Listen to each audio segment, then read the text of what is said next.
শেষ পর্যন্ত ভিডিওটা দেখুন, হাসতে বাধ্য। তুমি বিয়ে করার পরে শান্তিতে থাকতে চাও, তাহলে বিয়ে করার আগে দেখা লাগবে মেয়ের মাও। একটা থাপড়া চাপা দাঁত ছেড়ে দিন। আপনি এবার কি জন্য দেখেন রাগ? শাশুড়ির জন্য জাহান্নামে বসবাস করছে ছেলেরা বেশিরভাগ। ঠিক বলেছো। মেয়েরা যতই থাকুক ভালো, মেয়ের মাও খারাপ থাকলে ওই সংসারে হয় না আলো। হ্যাঁ, আমি এখন দেখুন চুপ। 10 বছর সংসার করার পরে ধরতে পারছি তার আসল রূপ। বলো বাবাজি। আমি চাই না আমার মতো কারো জীবন হোক শেষ। সারা শাশুড়ির মেয়েরাই ধ্বংস করে পরিবেশ। মেয়ের মায়ের কলঙ্কে যদি না থাকে খারাপ কোনো দাগ, অল্প কিছু ভুলের জন্য মেয়েটা ঘুরে গেলে কয়তো হিন্দিকা ভাগ।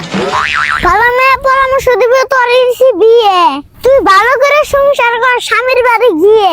যদি মেয়ের মায়ের কলঙ্কে থাকে দাগ, আর যদি হয় অতি চালাক, তাহলে 2 বছর মা হলেও দিতে পারে তালাক। একটা থাপড়া চাপা দাঁত ছেড়ে দিন। দেওসে কি জন্য ঝামেলা করে চাচি? বেশি কথা কইলে কোনো গলায় বাজাবো কাছি। এই বাড়িতে মেয়ের মা মেয়ের বাবারে করে হ্যান্ডেল, ওই বাড়িতে বিয়ে করেছে নিজের গালে মারা ভালো স্যান্ডেল। তার মানে কি বুঝতে পারছেন? মায়ের আচরণ মেয়ে পায়, জামাই বাড়িতে মায়ের মতন মাত বাড়ি করতে চায়। মিথ্যা কথা, আমি বিশ্বাস করি না। এইবার কি বুঝতে পারছেন দুনিয়ার মতি গতি? তালাক মায়ের মেয়ে বিয়ে করলে নিজের জীবনের হয় ক্ষতি। এর ভক্তভোগী ভুগতেছে ওই ভাড়ার মতি। মেয়ের মায়ের যদি থাকে খারাপ স্বভাব, তাহলে মেয়ের হয় না বাতার অভাব। কারণ মায়ে কিছু কইলে মেয়ে দেয় তার উল্টা জবাব।